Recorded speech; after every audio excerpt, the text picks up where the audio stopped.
Hey there guys, in this video I'm gonna be showing you how I made this cool and very realistic car animation in Blender. Make sure you watch till the end so you get the best of knowledge. And also if you want to download my complete car animation project file, you will get it on my Gumroad page, link is in the description. So first of all, let's talk about cars. So every car I have used in this animation are from BlenderKit Addon. It's a very great add-on, it's free and it has many great free 3D models if you check free first. And they are directly imported to Blender. The main car model I have used was this McLaren P1 Car 10 by AMD.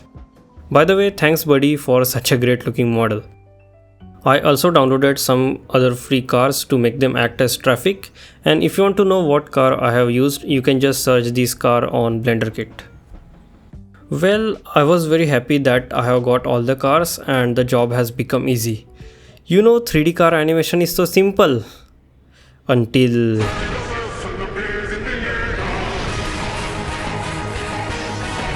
$10 million face count, and these are only cars. I am yet to make the whole scene, which will also add up. Now this is where we need to do. So first I identified the objects that have modifiers because modifier takes up more memory and can give some unexpected trauma during rendering.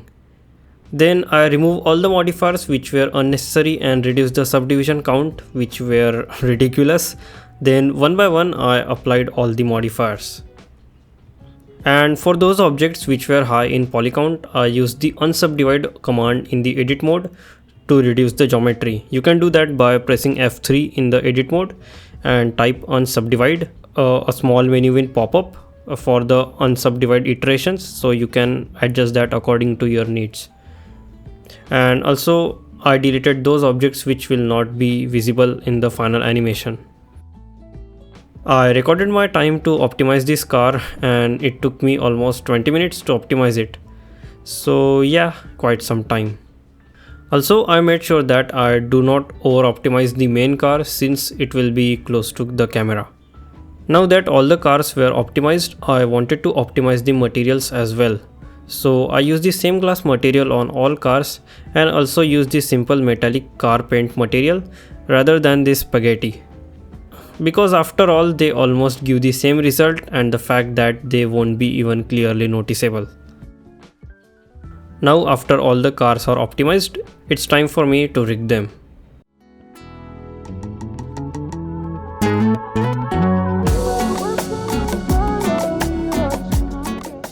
For rigging the car, I was going to use the Rigger Car add-on.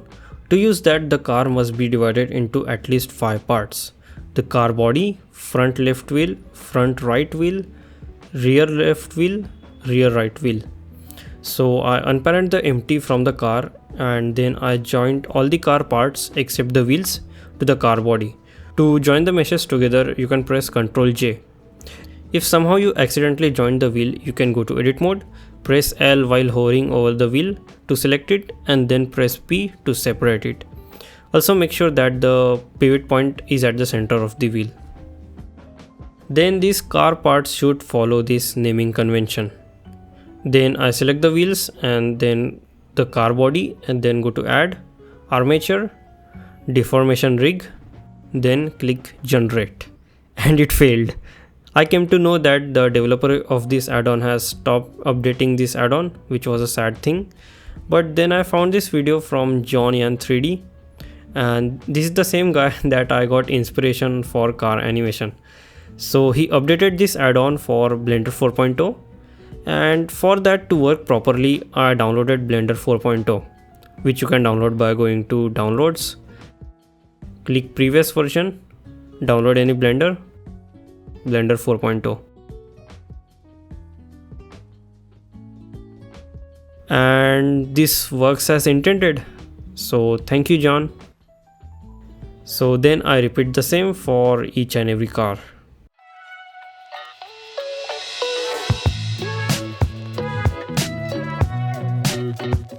Now to get started with the roads, we need a road material. For that I like ambient CG, so click on surfaces and search for road. and I use this road 007. A resolution of 2K is enough for this purpose. Then I added a plane with a width of 7.5 meters, and if we double that, it will be a 15-meter wide double lane road. Then I added the road material to the plane, and with an array modifier I doubled it, and with another array modifier I made it a long road. Now to make the side curves and the sidewalk, I used the paving stone 006 and the concrete 032 material from Ambient CG.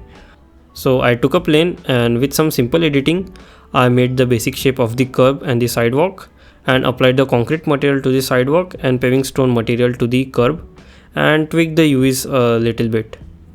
So there is my simple road and sidewalk. And also, if you want to make your car animation to be a little bit bumpy, you can subdivide the road and add a displace modifier and set that to clouds with very low strength. Then in the Riga car menu, set the ground sensors to the road object, and you will have somewhat natural bumpy road animation because no road is absolutely flat.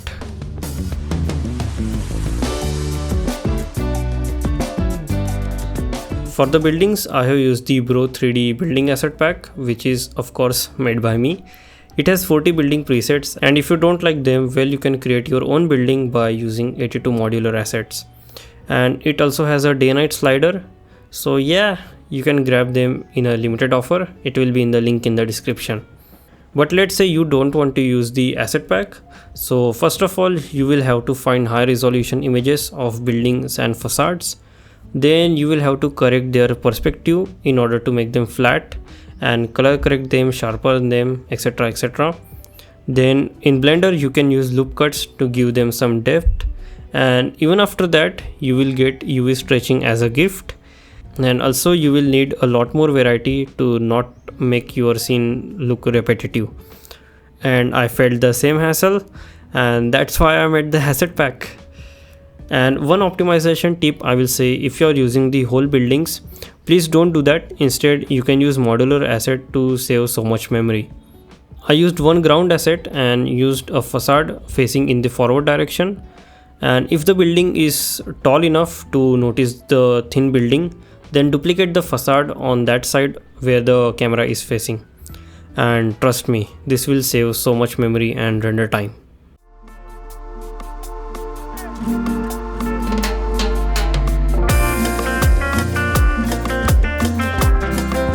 At this point, I thought I should do the animation part before I move on to the rest of the details. And also I highly recommend you to do the car animation part in Blender 4.0. This part I actually learned from John Yan's 3D car animation tutorial, but I'll try to explain it in short. So I attached the main rig bone of the car to the path by using the follow curve bone constraint. Then shape the curve according to your animation preference. Then keyframe the follow curve constraint. Now the main element of any car animation is speed. But how do you decide the speed of a car in a digital space? Well, it's time to remember your 6th grade science textbook. Speed is equal to distance upon time. Distance is the length of the path in your scene. Let's say it's 160 meters. And the time is the number of frames in the timeline. Let's say it's 100 frames. And my animation is 24 frames per second. That is, my time is 4.16 seconds. So if you divide 160 meters by 4.16 seconds, you will get 38.46 km per hour. And that is our speed. So now I will have to adjust my speed according to the distance and the timeline. For the final animation, I think the speed of my car was around 120 km per hour.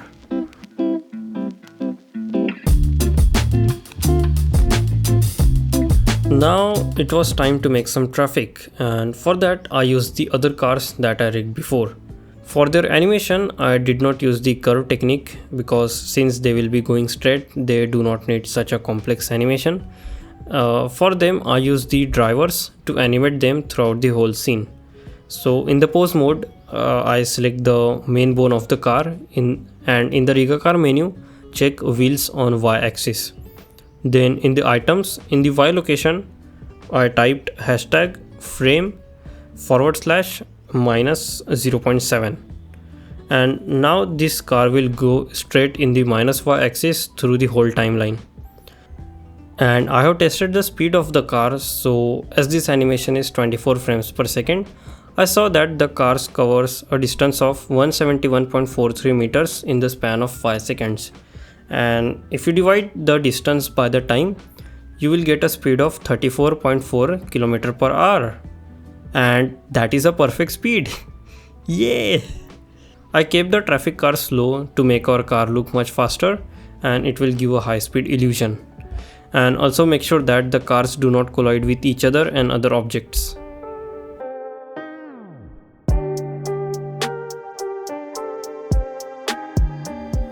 These are the simplest of all. I just googled some skyscraper texture, downloaded some good ones, and the resolution doesn't matter because they would be very far away.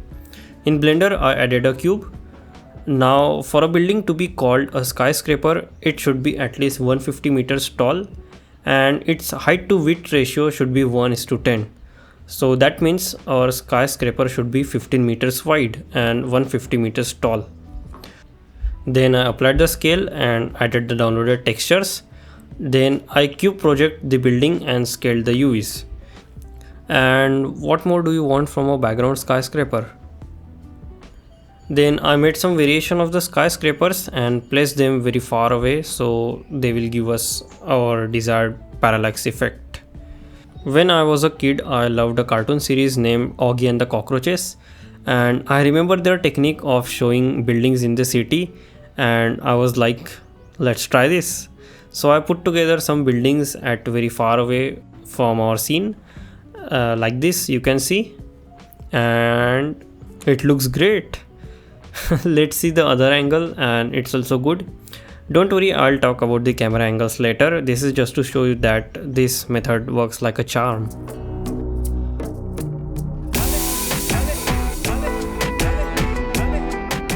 Now let's set up these, I don't know what these are called, but they are found on sidewalks where trees are planted. So I took a 2x2 meter cube and inset the top face and extruded it downwards. Then from ambient CG, I downloaded the ground 067 material and applied it to that thing. Then I used the same paving stone material on the rest of the faces. Also, if the sidewalk is looking too small, you can duplicate the face of the sidewalk in the edit mode and make it bigger. Then I used trees from BlenderKit Addon, but you can find good trees on BlenderKit as well. Then I duplicated the trees by pressing Alt D, not Shift D, because with Alt D the poly count in our scene does not increase.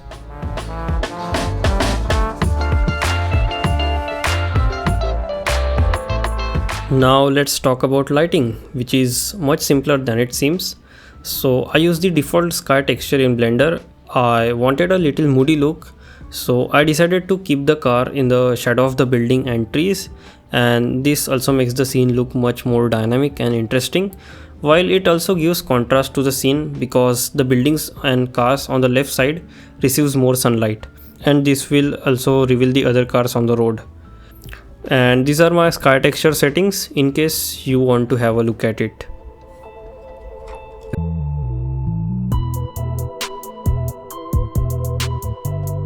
It's time to dive into some details, so I went to Google and Pinterest and searched for as many street references as possible, and I found these common elements in all of them.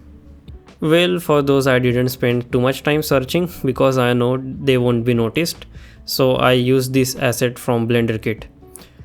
And thanks to the Korean guy who made this light 3 meters tall, while I found on Google that these lights are 16 to 15 meters tall. And if that's not enough, this guy made such a simple model with 100,000 polygons, so I had to unsubdivide it many times. Now I understand why people give such a nice rating. Then I duplicated it with an array modifier on the both sides of the road.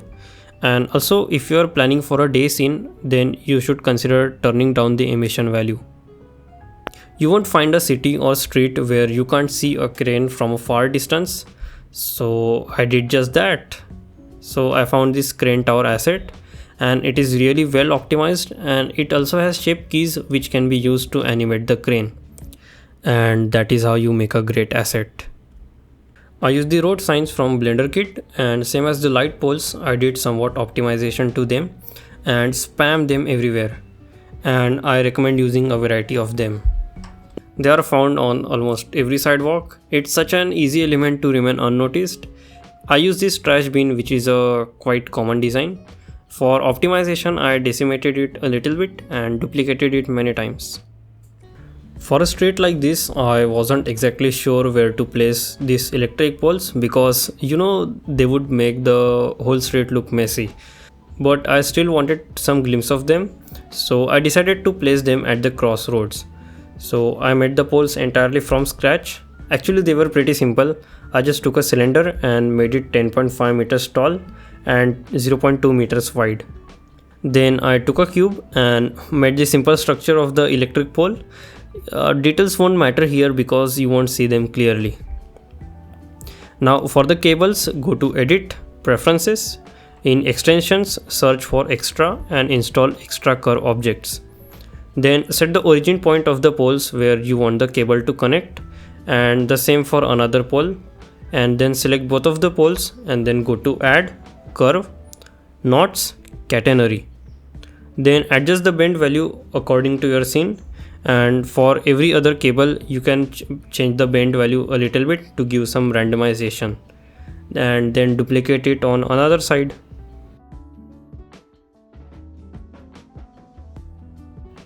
Now everybody's favorite, fire hydrant. I downloaded this one from Free Poly.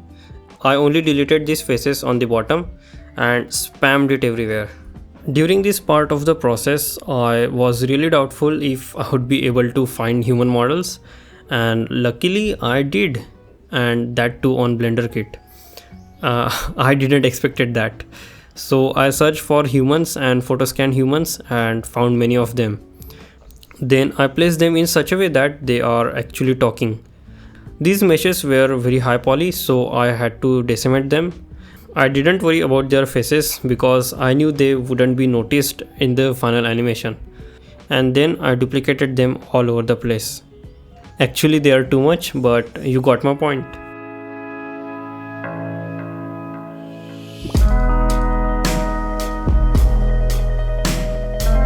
For the sky, I went to my favorite stock image website, pexels.com. I like this image because it has very generic sky and not too many clouds to catch the attention towards the sky.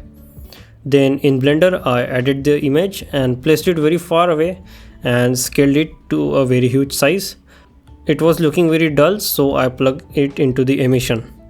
But it was casting shadows on the whole scene, so I unchecked the shadow from the object properties. Then I added some fake cloud shadows. What I did was I took a huge plane and placed it in such a direction that it will block the sunlight. Then in the material, I took the noise texture and plugged it into the alpha of the plane. Then adjust the scale of the noise and you will get some light shadows. Now if you want the shadows to be darker and crispier, you can reduce the size of the sun, and if you want them lighter and softer, you can increase it. So this is before and this is after. For you it might be a little change, but it's a day and night for me. Also go to the object properties of the shadow plane and uncheck camera, so it will not render the mesh in the final render. Now for the atmospheric fog, I added a huge cube covering the entire scene. I removed the principal BSDF and added a principled volume. I changed the color to a slightly blue tone, which also gives a bluish tint to the overall scene. One thing that annoys me during this process is that to decrease the density of the volume, you have to go really low, which sometimes becomes a pain when iterating with the scene. So I added a math node and set that to multiply, and I set the bottom value to a really low number. Then if you go to the layout scene, you can change the value of the volume with a higher value, which is more convenient.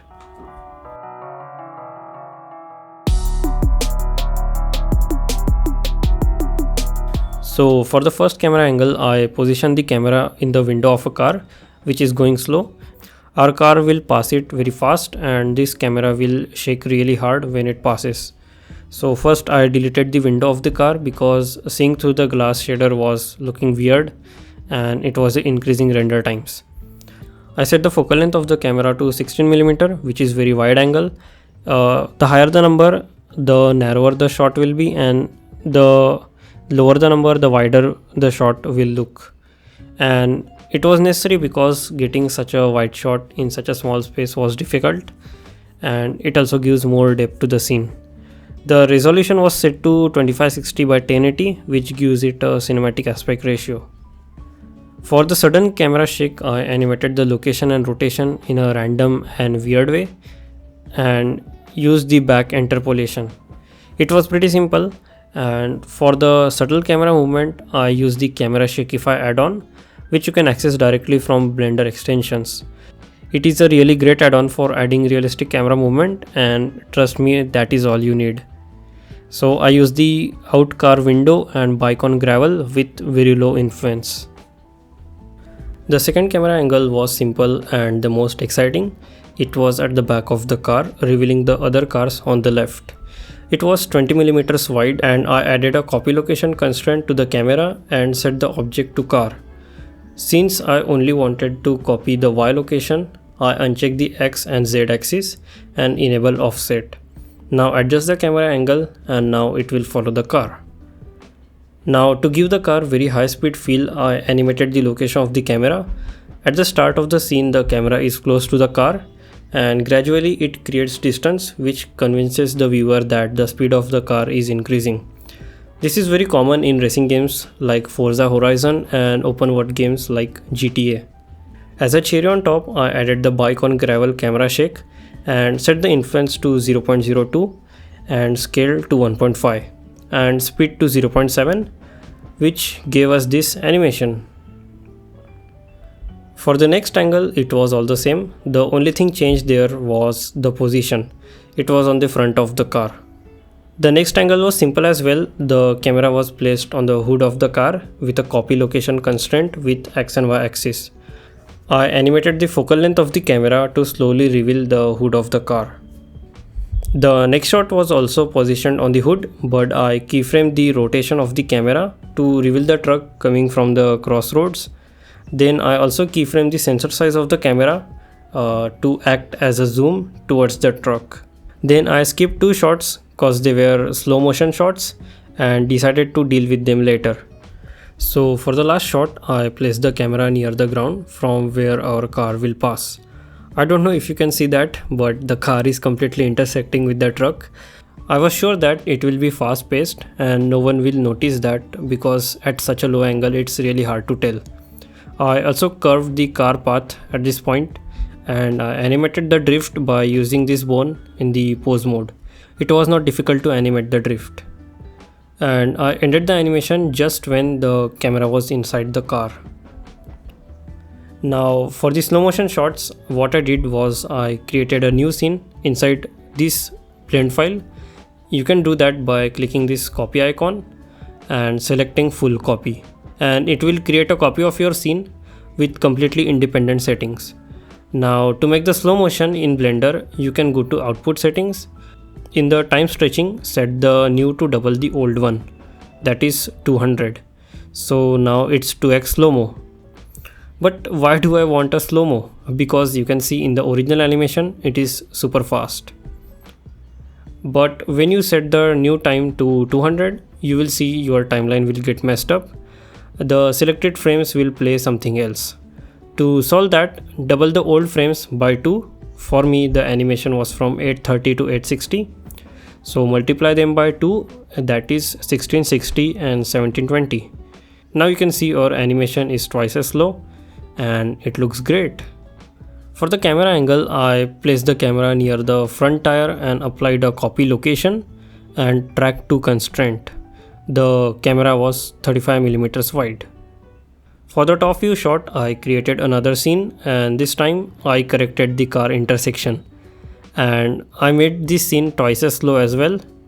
The only thing I keyframe in this shot is the focal length of the camera from 50mm to 100mm for zoom effect. And that is for all the shots. Now let's talk about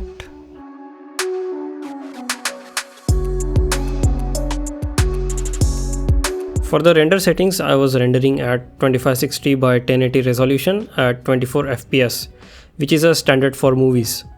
I rendered the whole animation in OpenEXR format. You might ask why not PNG? It's because of dynamic range. PNG can go up to 16 bits, but OpenEXR can go up to 32 bits, which is a day and night difference if you are going to color grade your animation. The codec was set to DWAA, which is the smallest file size for OpenEXR, and trust me, you won't see any difference in other codec in terms of quality. I set the sample count to 1000. It might be overkill, but I didn't want any compromises at all, so I went with that. I used the OpenImage denoise, which is much better than Optics denoiser, and the quality was set to high. Then I doubled the amount of default light bounces, and I also set the volume bounces to 8. I unchecked any caustics and set the motion blur to 0.5. Under the performance tab, always check persistent data. It will decrease the render times in the long run, and the final view transform was set to AGX. So looking at the stats, I had rendered 1050 frames and each frame took approximately 5 minutes to render. So it took me 87.5 hours to render this whole animation, that is 3.64 days. But since I didn't render 24 hours straight, it took me almost 8 days to complete the rendering. And we are still not done yet. It's time for